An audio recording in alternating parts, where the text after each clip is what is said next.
Seth Meyers. This is Late Night. We hope you're doing well. And now, if you don't mind, we're going to get to the news. During a White House ceremony last week celebrating the 1980 Miracle on Ice hockey game, team captain Mike Eruzione gifted President Trump a cowboy hat. I'm sorry, gifted all of us a cowboy hat. Not exactly a great look for Trump. I never thought I'd say this, but get that guy a red MAGA cap stat. Look at him. He looks like he's having his birthday at Roy Rogers. Either that or he was celebrating finally bringing those Duke boys to justice. While traveling over the weekend to attend the Army-Navy football game, President Trump said that when people asked him which team he supports, he tells them, quote, "You must be joking if you think I'm going to give you that answer. Oh, I think it's pretty clear you support the Cowboys." Sorry, expect this one to show up a lot. We'll be seeing you soon, child's hat. During a White House ceremony last week celebrating the 1980 men's Olympic hockey team, President Trump noticed that there was a hockey puck on his desk and said, quote, "Does this mean anything, or is this something they just gave me?" Well, maybe he was just trying to prepare us all for Christmas with our parents. Did you think I would like this, or was it on sale at the checkout? President Trump posted photos on Truth Social over the weekend showing a new sign next to his so-called Presidential Walk of Fame that says the West Wing. We could have had a president, but instead we elected a suburban mom who puts words on the wall. That's right, President Trump put up a sign next to his Walk of Fame that says the West Wing. Hey man, that's a government building and you made it look like a store in the Hamptons that sells $400 napkin rings. President Trump criticized Indiana State Senate Republicans over the weekend who did not vote to redraw the state's congressional map and added, quote, "Every one of these people should be primaried, and I will be there to help, just as soon as he finds his horse." Last one. That was the last one. The maker of the robot vacuum Roomba said today that it has filed for bankruptcy. Apparently, the whole company got themselves into a corner and couldn't get out.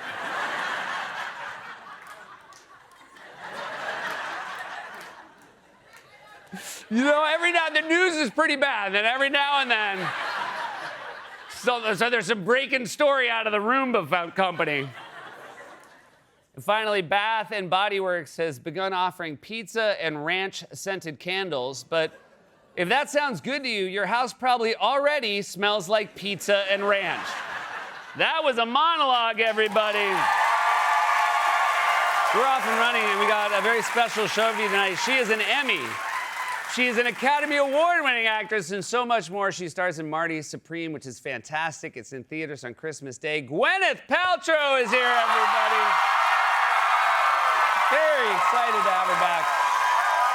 He is an incredible Grammy Award-winning musician whose new album, Snow Globe Town, is out now. My very good friend Brad Paisley is also back on the show. You guys. During a White House Christmas reception on Sunday, the president delivered a very thoughtful address on what he seems to believe is the true meaning of Christmas: snakes.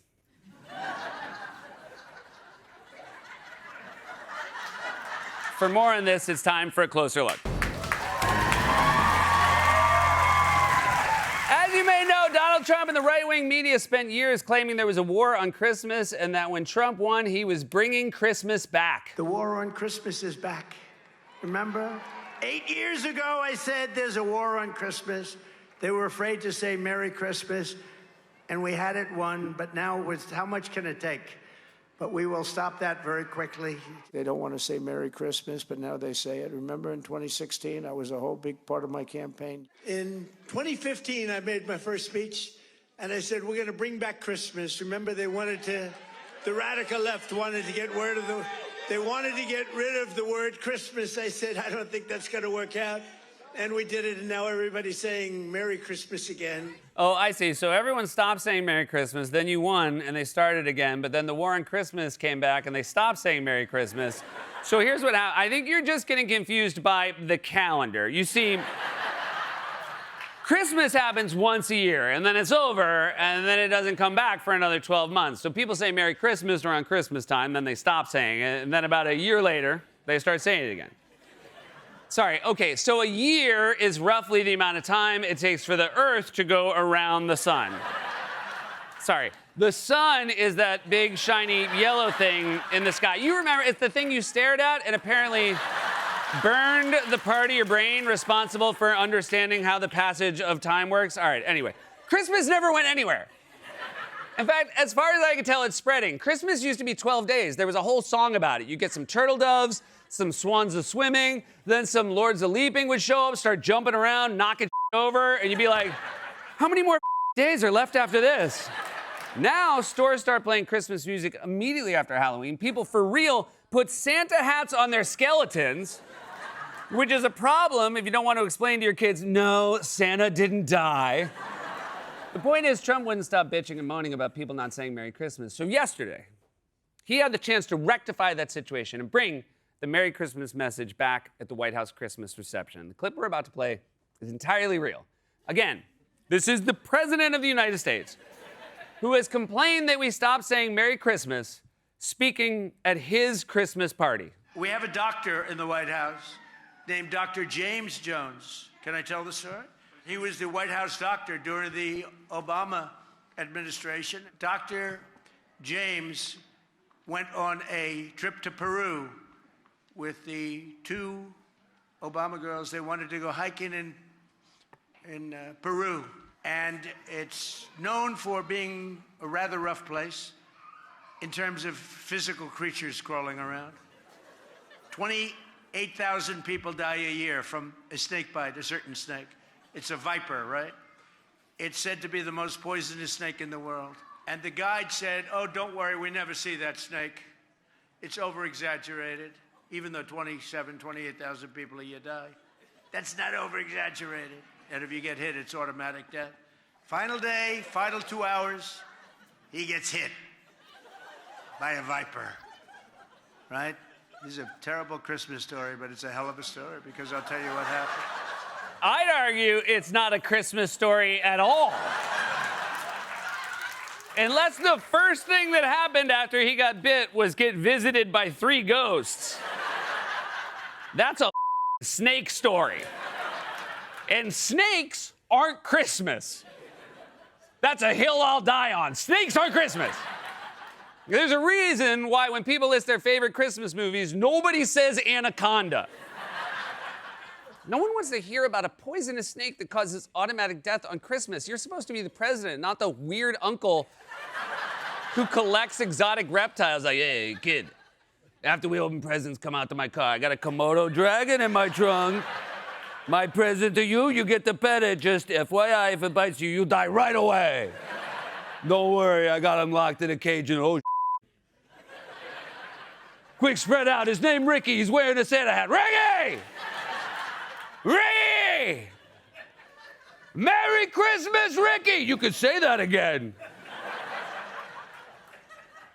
Now, you probably think the president eventually shifted off the snake story into something more Christmassy, aka literally anything else. But much like a Burmese python swallowing the carcass of a white-tailed deer, the president kept going. The whole snake story lasted about 10 minutes, so we've put in some edits for time. He gets hit with a viper, and the viper missed him.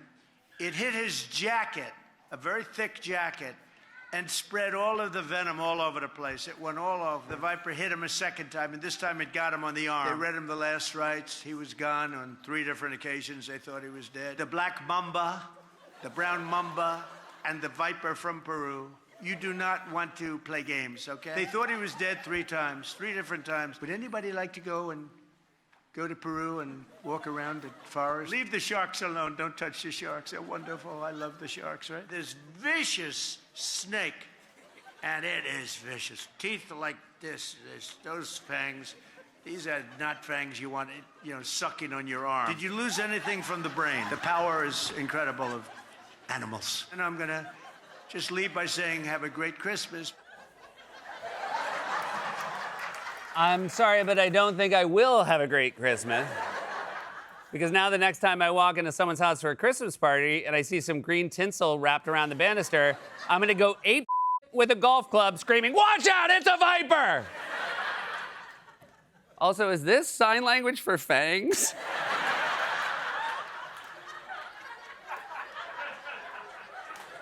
Terrify the fangs. Also, he called them physical creatures. What the other kind of creatures? They have snakes carved out of wood. I'm starting to think that MAGA and Fox News have switched sides in the war on Christmas because it's not just snake stories. Trump has also been telling people not to buy their kids so many dolls because his tariffs have caused price hikes. You know, you can give up certain products. You can give up pencils. That's under the China policy. You know, every child can get 37 pencils. They only need 1 or 2. You know, they don't need that many. But you always need steel. You don't need 37 dolls for your daughter. 2 or 3 is nice, but you don't need 37 dolls. Okay, first of all, Trump's brain is so clearly stuck in the 1950s because the only kids things he can think of are dolls and pencils. There are 3 things kids want for Christmas: dolls, pencils, and a pack of Lucky Strikes.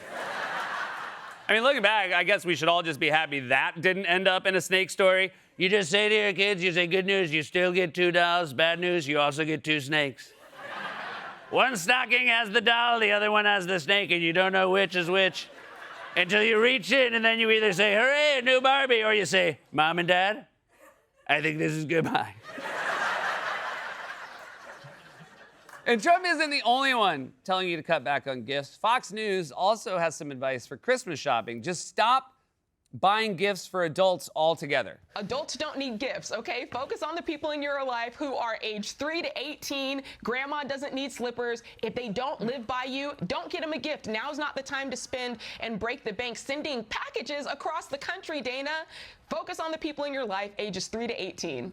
I'm sorry, is this your way of telling me I'm not getting $37 this year?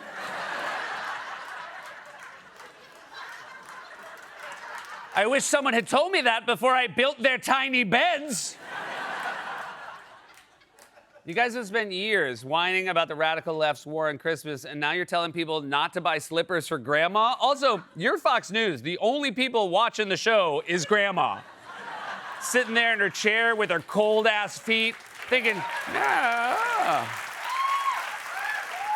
Now that it's safe to say Merry Christmas again, maybe I'll check out my dear friends at Fox News. What's that? No new slippers this year. The All right, but so what gifts? You guys, gifts are just material objects. When it comes to Christmas, nothing is more iconic or more sacred than the tree, right? Surely even the most vicious opponents of Christmas would never even dare suggest that you should stop buying Christmas trees in order to make room for, I don't know, an AI data center, right? This Maryland Christmas tree farm is right in the path of an expected 67-mile transmission line. And this is part of a $424 million project, all to connect AI data centers down in Northern Virginia. Some farmers oppose the plan, saying this would cost them millions of dollars in land and business. So this farm is 150 acres. Yeah, they're going to be farms. And there will be transmission lines that have to go through developments and farms. That's the very nature of a growing economy. Like, everybody needs to get on board. I just don't. You know what? Buy a fake tree. Oh, dagger right in my heart, dagger. What? I have a fake tree. I know Christmas is celebrating his birthday, but Jesus Christ. If you want to sell people on a fake tree, maybe try not to say it like you just had the Christmas spirit sucked out of your soul with a shop vac. It's fine. It's fine. It's fine. You get a fake tree, some styrofoam gumdrops, and a cardboard ham, and you can't even tell the difference. That's right. Fox News is now telling people to buy fake trees so we can get rid of tree farms and make room for AI data centers. Better yet, just use AI to generate a fake Christmas tree, although AI will probably spit out something weird like a tree with a human hand at the top coming out of a person's mouth. This is just another example of how MAGA has immediately abandoned everything they pretended to care about as soon as they got into power, all because they're afraid of Trump. His own supporters treat him like he's a Vicious snake. with fangs. This has been A Closer Look.